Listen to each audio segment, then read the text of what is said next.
ലൂക്കെനിയ gate വേ എന്ന് പറഞ്ഞിട്ട് നമ്മുടെ ലൂക്കെനിയയിൽ ഒരു റിസോർട്ടുണ്ട്. ആ റിസോർട്ടിലാണ് ഈ നമ്മുടെ ഓസ്ട്രിച്ച് ഉള്ളത് കേട്ടോ. പക്ഷേ എനിക്ക് സത്യം പറഞ്ഞാൽ ആ ഓസ്ട്രിച്ചിനോട് ഒരു പാവം തോന്നി. കാരണം അത് ഒറ്റയ്ക്കേ ഉള്ളൂ, ഒറ്റയ്ക്ക്. അവർക്ക് 2 പേരെ കൊണ്ടിടായിരുന്നു. മനുഷ്യനാണെങ്കിലും മൃഗമാണെങ്കിലും അവർക്കൊരു കൂട്ട് വേണ്ടേ. അപ്പോൾ ഇതിൻ്റെ കാലൊക്കെ കണ്ടു, ഇത്രയും അടുത്ത് ഇത്രയും ഫ്രണ്ട്ലി ആയിട്ടൊരു ഓസ്ട്രിച്ചിനെ ഞാൻ ആദ്യമായിട്ട് കാണുന്നത് കേട്ടോ. ഇതിങ്ങനെ വാ തുറന്ന് വരും കേട്ടോ. പക്ഷേ അത് സത്യത്തിലൊന്നും ചെയ്യില്ല കേട്ടോ. ഞാൻ അതിൻ്റെ തൊട്ടടുത്താണ് നിൽക്കണേ. അതിന് വേണമെങ്കിൽ എന്നെ കൊത്താം, പക്ഷേ അത് കൊത്തൊന്നൊന്നുമില്ല കേട്ടോ.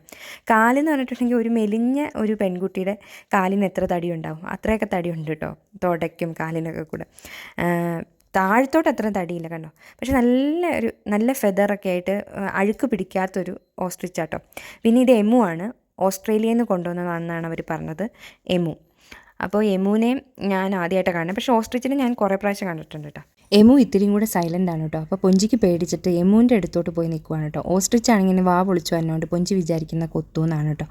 അതുപോലെ തന്നെ എമുവിനും ആരും കൂട്ടില്ല. ഇവരും 2 പേരും മാത്രമാണ് കേട്ടോ കൂട്ടുള്ളൂ. 2 പേരും അങ്ങോട്ടും ഇങ്ങോട്ടൊക്കെ വർത്താനം പറയുന്നുണ്ടായിരിക്കും അവരുടെ ഭാഷയിൽ. എന്തായാലും ഇതിന് ഫുഡൊക്കെ വെച്ച് കൊടുത്തിട്ടുണ്ട്. ഓൾമോസ്റ്റ് ആ ഫുഡൊക്കെ കഴിയാറായിട്ടോ.